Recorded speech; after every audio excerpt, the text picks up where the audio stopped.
এক কাজ করেই দুইটি গাছের উপকার পেয়ে গেলাম। কি কাজ করে কি উপকার পেলাম এবং টপ রেডি পেঁপে চাষ সম্পর্কে আপনাদের গুরুত্বপূর্ণ কিছু তথ্য জানাবো, সাথেই থাকবেন।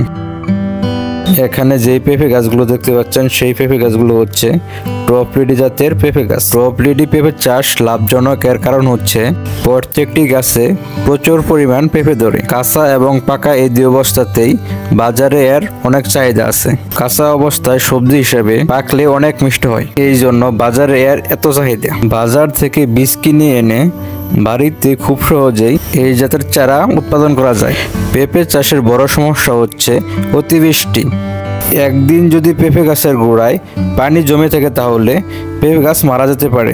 এই জন্য উঁচু জমিতে পেঁপে চাষ করা উত্তম। ভিডিওর শুরুতে বলেছিলাম এক কাজ করে দুইটি কাজের ফল পেয়েছি। এই পেঁপে বাগানে দেখতেই পাচ্ছেন অনেক ঘাস হয়ে গেছিল। এই ঘাসগুলো কেটে পেঁপে গাছগুলোর যেমন উপকার হয়েছে তেমনি এই ঘাসগুলো গরু খেয়ে গরুর উপকার হয়েছে।